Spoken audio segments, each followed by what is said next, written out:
Golkar itu golongan akal pikiran. Golkar. Betul, ada Golkar yang sebetulnya model paling bagus buat Indonesia. Karena dia jadi melting pot dari semua kepentingan dan beroperasi di dalam keterbukaan informasi.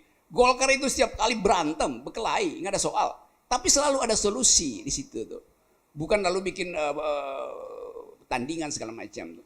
Jadi Golkar terdidik secara teknis untuk mengatasi problem-problem teknokratik. Dari awal itu idenya tuh. Karena itu dia fit in dengan disertasinya Celi. Jadi disertasi Celi itu adalah GBHN-nya Golkar sebetulnya tuh. Itu.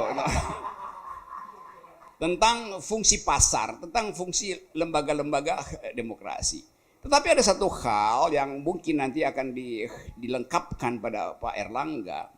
Memang Golkar adalah partai besar tanpa figur besar.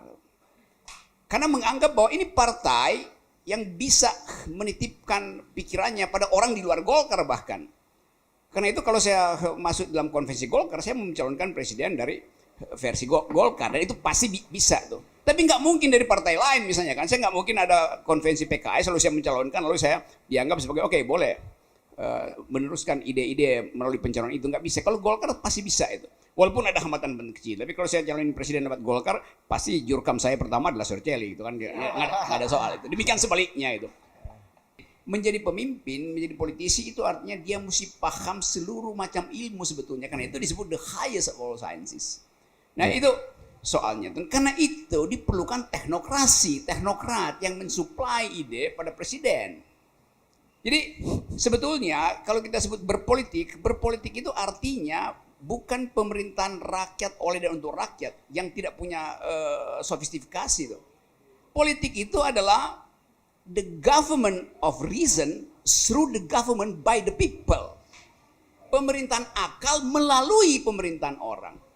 Karena itu kalau presiden, politisi dianggap sebagai populer, oh nggak ada soal. Tetapi harus built in di dalam istilah itu bahwa demokrasi hanya bisa diselenggarakan oleh mereka yang berakal. Apa boleh buat?